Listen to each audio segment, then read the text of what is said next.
Bonjour, mesdames et messieurs. Les responsables de LG Forum ont eu raison de consacrer un chapitre de l'économie positive à l'agriculture et à l'alimentation, car force est de constater qu'au XXIe siècle, nourrir le monde reste un vrai défi.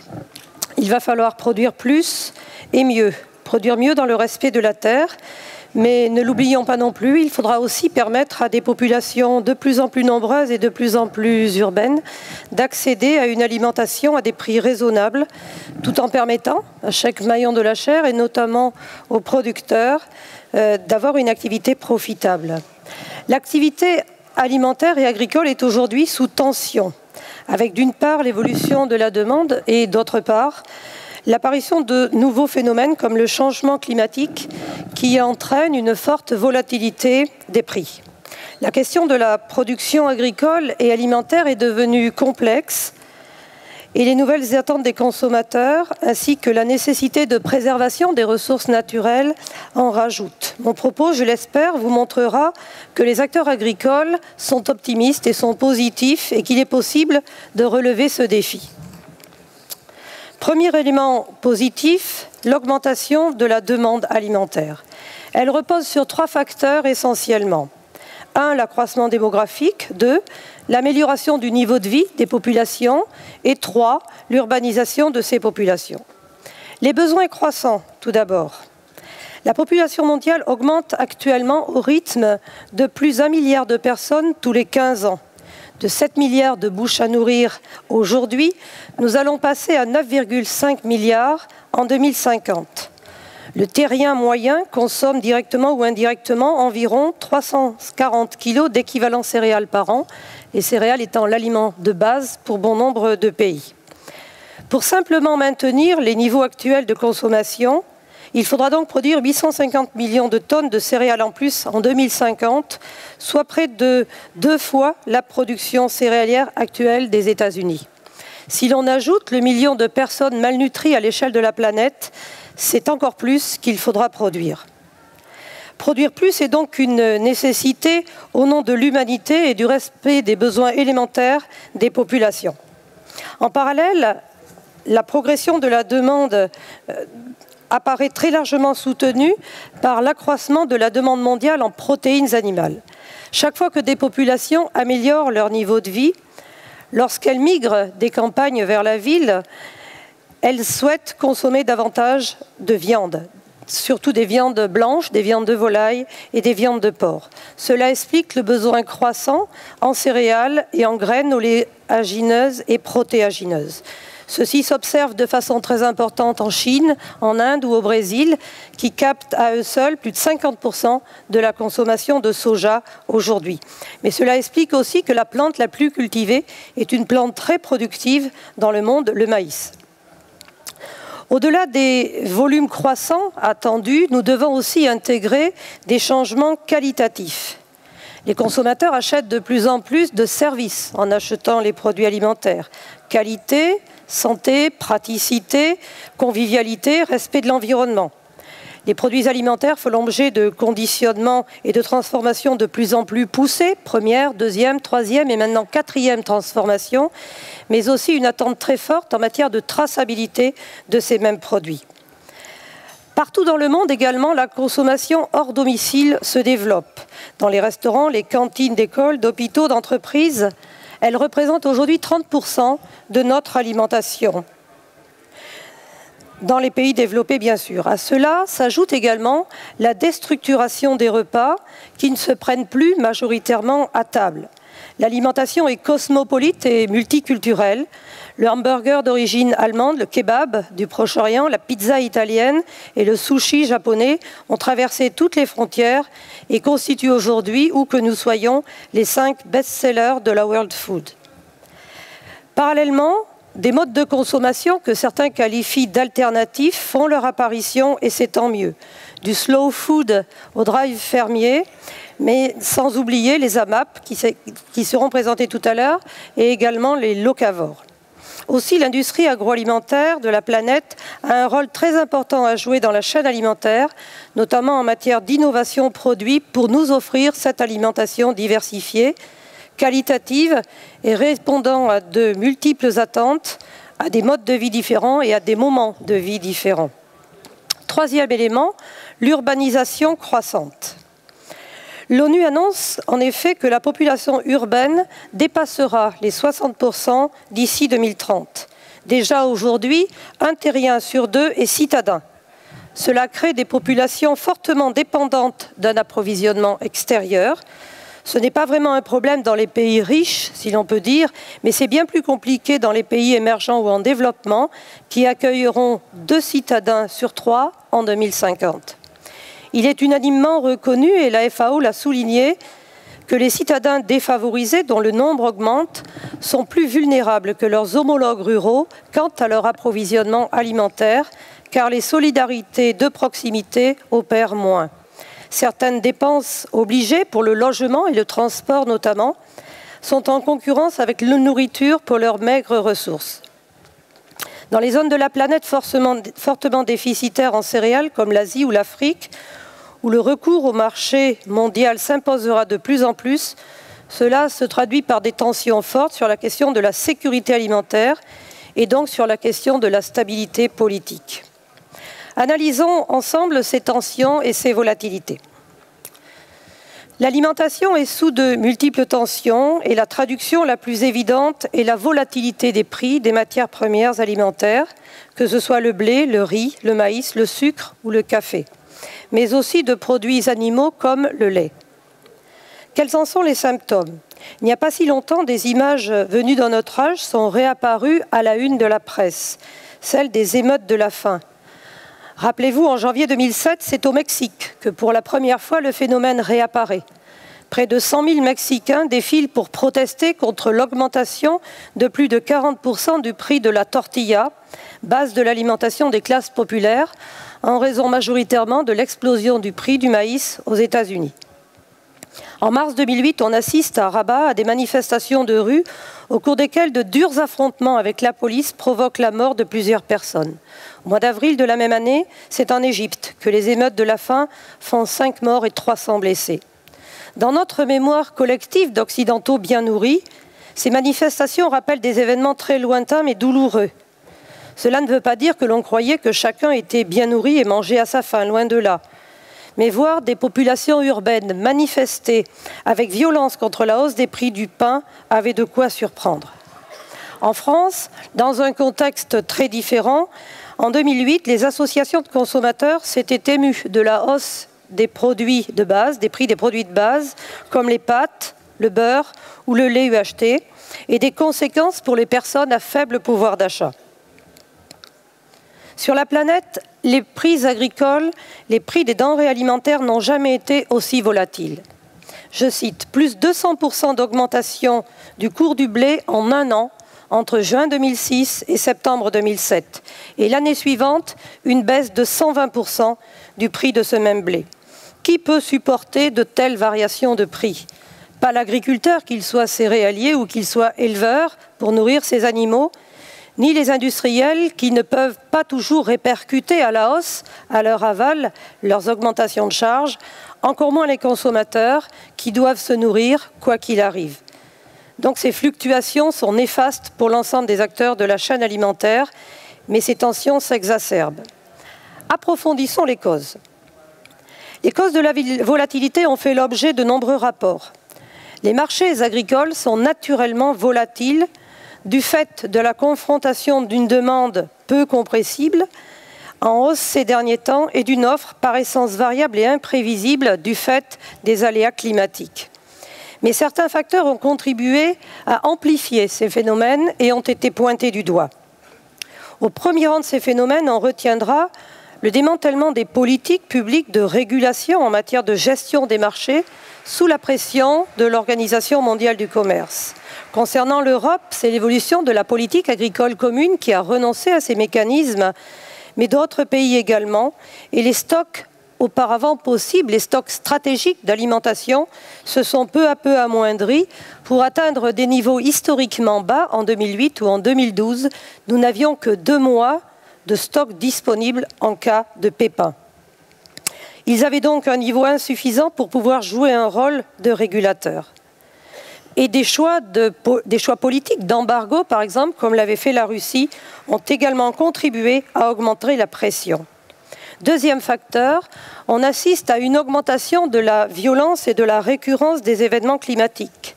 Sécheresse aux États-Unis ou en Argentine, incendies non contrôlés en Russie, gel violent en Ukraine, suffisent à faire flamber les prix des céréales sur toute la planète. Enfin, on assiste également à une financiarisation des marchés agricoles.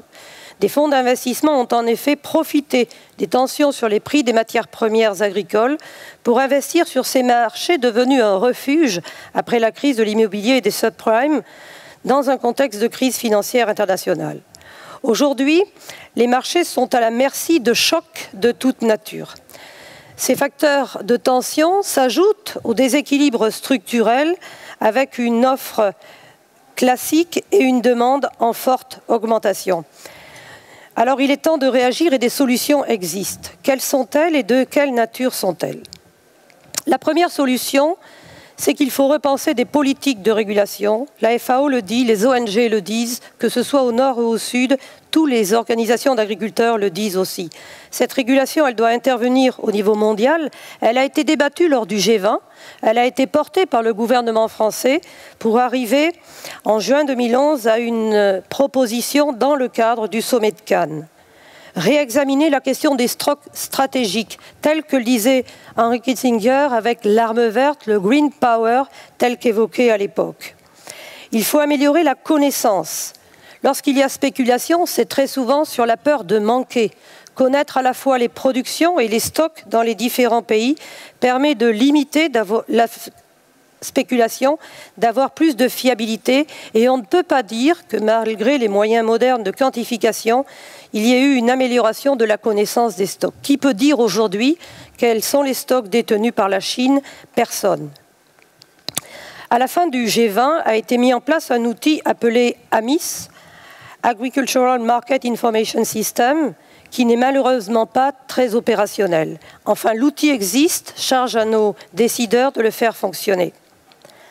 Ce qui doit être fait également, c'est l'encadrement de la spéculation sur les matières premières alimentaires. Les États-Unis s'y sont essayés de façon imparfaite. Il faut, à l'échelle internationale, promouvoir cet encadrement de la spéculation sur les produits matières premières alimentaires et éviter qu'il y ait des comportements purement spéculatifs à côté des comportements commerciaux normaux. Deuxième élément de solution, produire plus et produire mieux. Osons le dire, la première des régulations, c'est l'augmentation de la disponibilité et donc l'augmentation de la production partout dans le monde pour répondre à cette élévation de la demande avérée. De façon basique, on peut dire que deux solutions existent pour augmenter la production agricole. Il faut accroître les superficies cultivées et accroître les rendements. En ce qui concerne les superficies, de nos jours, pour beaucoup de continents, le combat est plutôt de lutter contre l'artificialisation galopante des terres plutôt que de défricher. Sur les 20 dernières années en France, c'est plus de 90 000 hectares qui disparaissent chaque année sous le béton ou l'asphalte. Et c'est ainsi parfois les meilleures terres qui échappent à l'agriculture. À l'échelle de la planète, l'augmentation de la surface cultivée n'a été que de 3% par an sur les dernières années, ce qui est très peu. La Chine, à elle seule, représente 7% du territoire mondial et concentre 22% de la population mondiale. Cela explique pourquoi la Chine part aujourd'hui à la conquête de nouveaux espaces de production, en Afrique notamment. L'augmentation de la production ne peut donc provenir pour l'essentiel que d'un accroissement des rendements par hectare, qu'il s'agisse de production végétale ou de production animale. Cela signifie que l'agriculture doit miser sur la recherche et sur l'innovation, agronomie, sélection variétale, génétique, intensification raisonnée et écologique, système résilient, pour, dans tous les domaines, avoir une agriculture durable et productive. L'exemple des semences est en cela intéressant, puisqu'il permet d'avoir soit des variétés plus précoces, soit des variétés résistantes au gel, soit des variétés résistantes à la sécheresse, qui permettent en tout cas de garantir une production. Le verdissement récent de la politique agricole commune va dans le sens d'une meilleure conciliation, productivité et respect de l'environnement. Le débat récent de la conférence environnementale en France sur la transition écologique liée au changement climatique devra déboucher sur des incitations positives pour inciter justement à réussir ce challenge-là. Mais produire plus et produire mieux face à l'élévation qualitative des bouchées intérieures également. Parallèlement à ces productions de masse que j'ai citées, il existe bon nombre de demandes plus qualitatives, plus restreintes, mais qui sont à développer en France et en Europe. La demande en matière de produits de proximité, de produits de qualité. En France, une exploitation sur 3 produit des produits sous signe officiel de qualité. Il y a des marges de progrès également, avec une bonne promotion et une meilleure connaissance. Parallèlement, les denrées alimentaires doivent être irréprochables, et que ce soit en matière sanitaire ou en matière de résidus, il faut garantir une traçabilité et une irréprochabilité sanitaire aujourd'hui attendues.